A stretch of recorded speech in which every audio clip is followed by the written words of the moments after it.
Assalamualaikum warahmatullahi wabarakatuh. Baik, kami dari kelompok 5 akan membahas kasus kecelakaan regulasi kendaraan bermotor. Sebelumnya izin memperkenalkan diri.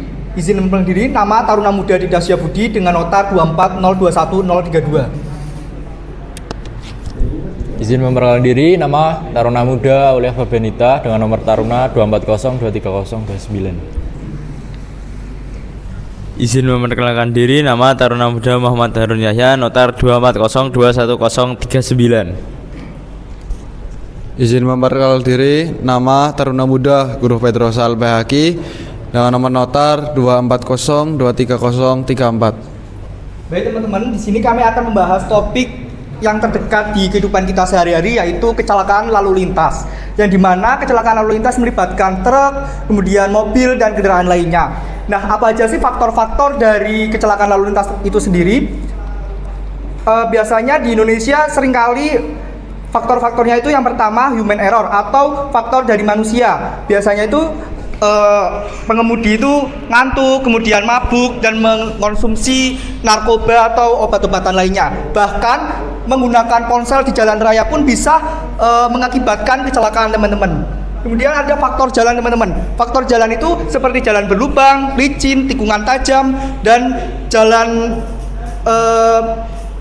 penerangan jalan itu minim.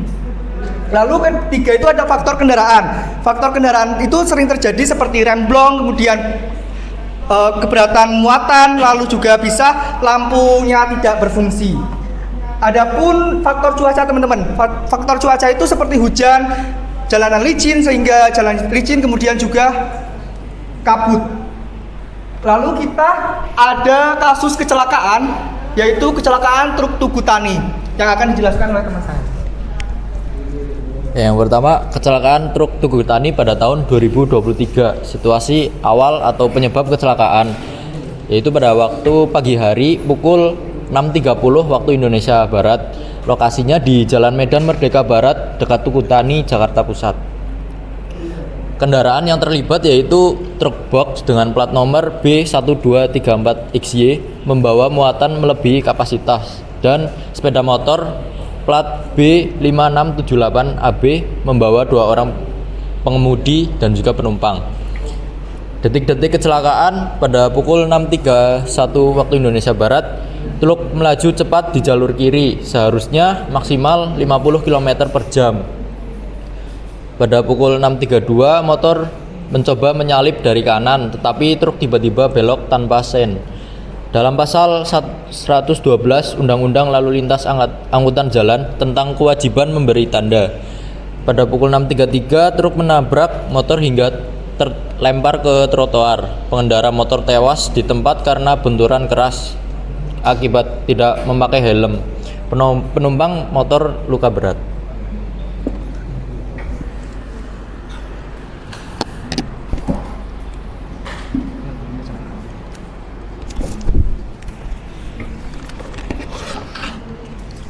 Baik, selanjutnya mengenai pelanggaran kecelakaan. Untuk pengendara motor yaitu tidak memakai helm itu melanggar pasal 291 UU LLAJ.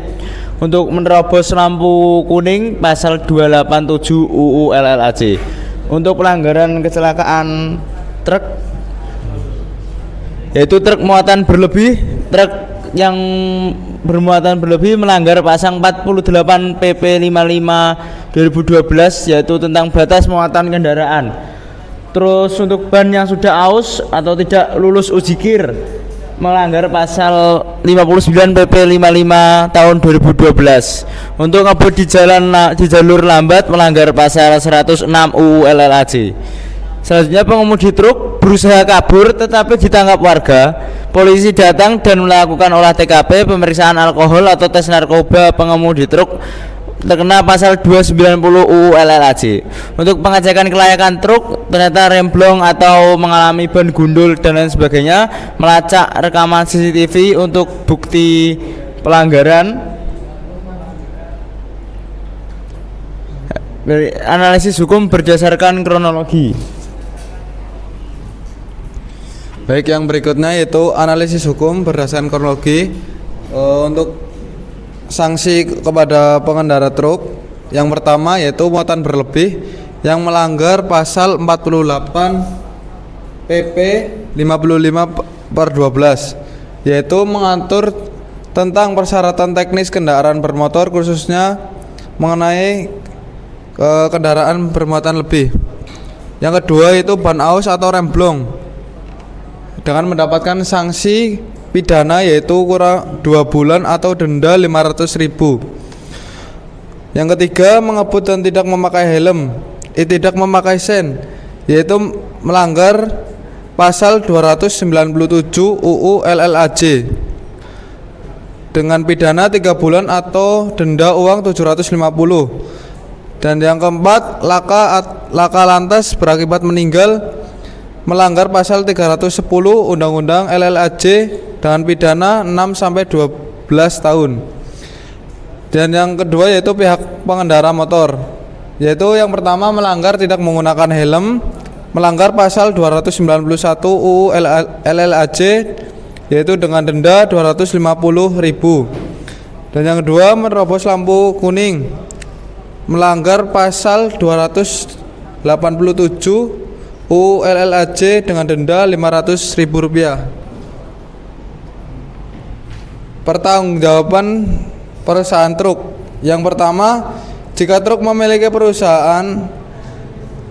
perusahaan bisa dituntut ganti rugi pada pasal 1365 KUHP Perdata, yaitu setiap perbuatan yang melanggar hukum dan membawa kerugian kepada orang lain mewajibkan orang yang karena kesalahannya menerbitkan kerugian itu mengganti kerugian tersebut kepada orang yang dirugikan. Yang kedua, jika ada kelalaian perusahaan angkutan bisa dipidana sesuai pasal 357 KUHP. Yang ketiga, hukum berlaku untuk kedua belah pihak tetapi pengemudi truk menghadapi sanksi lebih berat.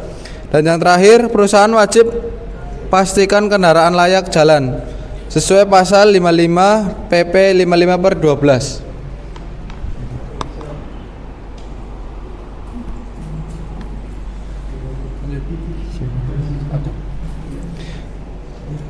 Dan slide berikutnya yaitu dokumentasi yang diperiksa oleh pihak berwenang ataupun pihak kepolisian. Yang pertama, STNK dan SIM pengemudi truk maupun motor.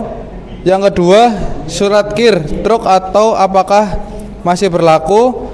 Dan yang ketiga, rekaman CCTV dan sanksi mata. Dan yang terakhir, hasil visum korban. Baik teman-teman, jadi kesimpulan dari kasus tersebut bahwa kecelakaan itu bisa terjadi kapan saja, sehingga kita harus menjaga keselamatan dan mematuhi rambu-rambu lalu lintas. Jangan anggap sepele, seperti ketika kita belok harus menyalakan lampu sen, kemudian juga memakai helm serta mematuhi batas kecepatan. Karena kelalaian satu orang saja nyawa bisa melayang, keluarga bisa kehilangan, dan penyesalan akan datang terlambat. Sekian presentasi dari kelompok kami. Wassalamualaikum warahmatullahi wabarakatuh.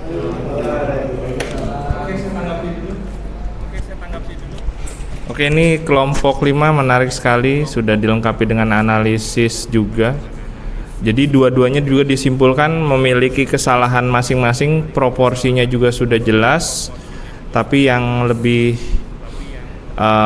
jelas di sini adalah dari pihak truknya ya, dan perusahaannya juga bertanggung jawab karena ternyata dicek ini bannya gundul ya. Berdasarkan informasi yang disampaikan teman-teman, bannya gundul ceritanya. Dan itu juga pasti kemungkinan tidak layak uji. Jadi perusahaan juga bisa kena dalam kasus ini. Jadi memang telah disampaikan juga sama siapa tadi, Seti, bahwasanya kecelakaan itu bisa aja berkena kepada siapapun. Tapi asalkan kita harus menjaga keselamatan berkendara. Oke, itu aja. Silakan ditutup. Baik, terima kasih presentasi dari kelompok 5. Kurang lebihnya mohon maaf. Sekian, wassalamualaikum warahmatullahi wabarakatuh.